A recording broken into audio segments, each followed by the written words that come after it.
वंदे मातरम पे आपत्ति किसको है और वंदे मातरम पे आपत्ति क्यों है? लेकिन क्या इसी सदन में कुछ ऐसे सदस्य नहीं हैं जो उस समय मौन रह जाते हैं? वंदे मातरम का गान होता है, यहाँ न बैठ करके लॉबी में बैठे रहते हैं। जो है जनगण मन भी जो है ये कहीं भारत भाग्य विधाता, कहीं भारत को हम अपना भाग्य विधाता नहीं मानते हैं, इसको भी हटाओ, इसको भी नहीं गाएंगे। वंदे मातरम पर चर्चा के दौरान राजा भैया ने आखिर किस पर निशाना साधा?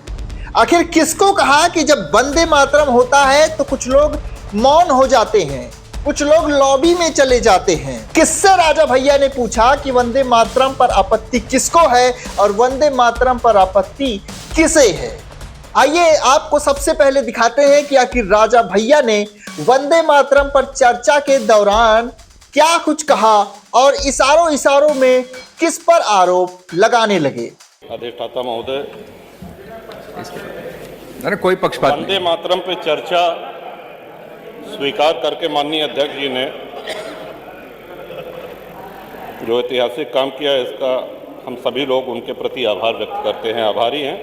कुछ चीज़ें ऐसी हैं जो खुल के सामने आनी चाहिए। वंदे मातरम का महत्व, मेरे पहले माननीय अधिष्ठाता जी, कई माननीय विद्वान सदस्य बोल चुके हैं। मेरा प्रयास रहेगा कि उनकी बातों को दोहराया न जाए। वंदे मातरम किसी एक व्यक्ति के कहने पर, किसी एक व्यक्ति के लिखने पर राष्ट्रगीत नहीं बना। पूरी संविधान सभा ने यह निर्णय लिया कि वंदे मातरम राष्ट्रगीत होगा और जन गण मन ये राष्ट्रगान होगा। और संविधान सभा में कौन कौन से महानुभाव थे ये बताने की आवश्यकता नहीं। वो हमसे बहुत अधिक ज्ञानी, वो हम सब लोगों के आदर्श, एक से एक व्यक्तित्व, एक से एक विभूतियां उस संविधान सभा में थी। श्रीमान, आज थोड़ा कष्ट अवश्य हुआ। वंदे मातरम पे चर्चा कोई हास परिहास का विषय नहीं। वंदे मातरम सभी के लिए पूज्य है, सभी के लिए सर्वमान्य है, ऐसा हम लोग मान करके चल रहे थे। और जो लोग वंदे मातरम का गान करके फांसी पे चढ़ गए, बंकिम बाबू ने बंगाल में लिखा, लेकिन ये पूरे भारत में व्याप्त हुआ। श्रीमन, खुदीराम बोस जी का जन्म हुआ बंगाल में मिदनापुर में और उनको फांसी पे चढ़ाया गया मुजफ्फरपुर बिहार में। अंतिम शब्द उनके वंदे मातरम थे। मदन लाल ढींगरा अमृतसर पंजाब में जन्म हुआ, लंदन में उनको फांसी पर चढ़ाया गया, उनका अंतिम शब्द वंदे मातरम था। पंडित राम प्रसाद बिस्मिल जी शाहजहांपुर में जन्म हुआ, उनको फांसी पर चढ़ाया गया गोरखपुर में। वंदे मातरम अंतिम शब्द थे जो उनके श्रीमुख से निकले। ये कहने का उद्देश्य हमारा ये है कि वंदे मातरम की सर्वभौमिकता, सर्वव्यापकता, इस पर कोई प्रश्न चिन्ह तब नहीं लगा जब हमारा देश सबसे एक बहुत बड़े महासंकट से गुजर रहा था। वंदे मातरम आगे चल के विवाद में आएगा या इसको विवाद का एक रूप दिया जाएगा, ये किसी ने कल्पना भी नहीं की होगी, चाहे उस समय के राजनीतिक दल हों, चाहे उस समय के स्वतंत्रता सेनानी हों। वंदे मातरम किसी धर्म, किसी मजहब के विरोध में नहीं है। और जैसा कि मैंने पहले ही निवेदन किया कि संविधान सभा ने इसको राष्ट्रीय गीत कहा है, हम सभी को वो सम्मान करना चाहिए। लेकिन इसी सदन में, अब अगर सदन की बात की जाए श्रीमन, तो पूरे भारत में जितने सदन, चाहे वो लोकसभा हो, चाहे राज्यसभा हो, चाहे उत्तर प्रदेश की विधानसभा हो, चाहे विधान परिषद हो, जब सत्र शुरू होता है, आरंभ होता है, तो वंदे मातरम के गान के साथ ही होता है। ये इसकी सर्वव्यापकता है। लेकिन क्या इसी सदन में कुछ ऐसे सदस्य नहीं हैं जो उस समय मौन रह जाते हैं?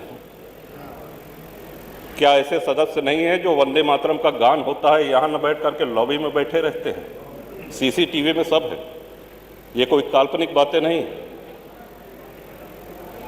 आज जो चर्चा हो रही है, वैदिक काल से श्रीमन हमने अपने राष्ट्र को मां माना है, मातृभूमि कहा है।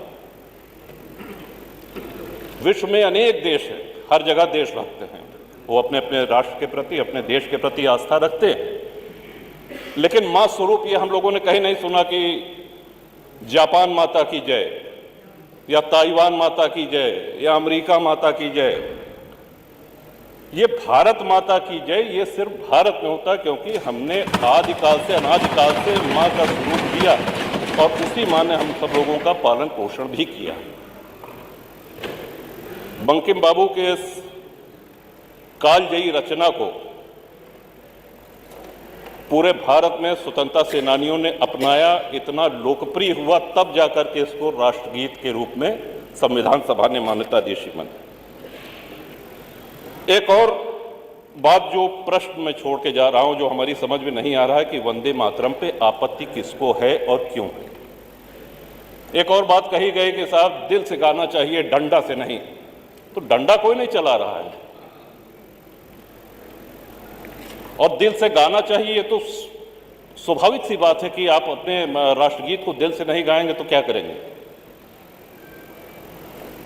लेकिन ये उत्तर प्रदेश की विधानसभा के अंदर जो वार्ता होती है, जो शब्द बोले जाते हैं, जो भाषण होते हैं, ये पूरा प्रदेश ही नहीं पूरा देश देखता है। अब जब हम चुनाव लड़ने जाएंगे तो जो आदरणीय मतदाता हैं उनको भी ये ध्यान रखना होगा पूरे प्रदेश में कि कौन राष्ट्रगीत का गान करता है, कौन नहीं करता है, किसके मुंह पे ताला लग जाता है, कौन बैठा रह जाता है। ये सबसे महत्वपूर्ण बात है। श्रीमान, आज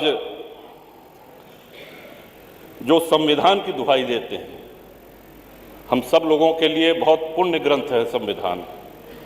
संविधान सर्वमान्य दस्तावेज है हमारे राष्ट्र का, और उसी संविधान सभा ने इसको राष्ट्रगीत का दर्जा दिया है।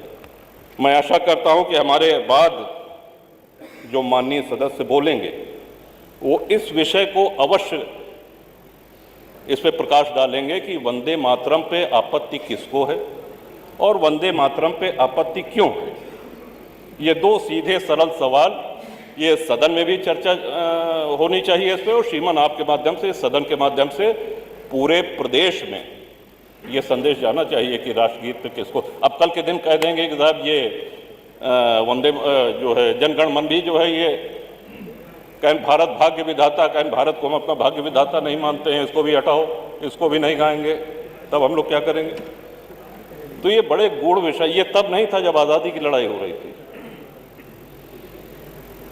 इन विषयों पर श्रीमान अवश्य आज माननीय सदस्य जो बोलेंगे उस पर बोलें, तभी ये चर्चा सार्थक होगी। आपने हमको समय दिया, बहुत बहुत आभार, धन्यवाद।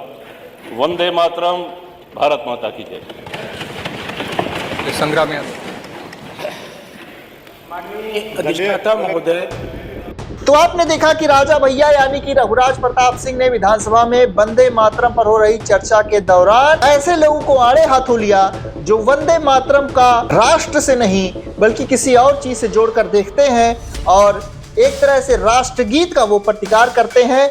और जब वंदे मातरम होता है तो उनका जो हाव भाव होता है वो देखने लायक होता है, और इसी वजह से हमेशा ट्रेंड होते रहते हैं। हालांकि राजा भैया के इस बयान पर आपकी राय क्या है, आप कमेंट बॉक्स में बताएं और वीडियो को शेयर करें। मिलेंगे आपसे अगली अपडेट में, तब तक के लिए आप सभी को नमस्कार।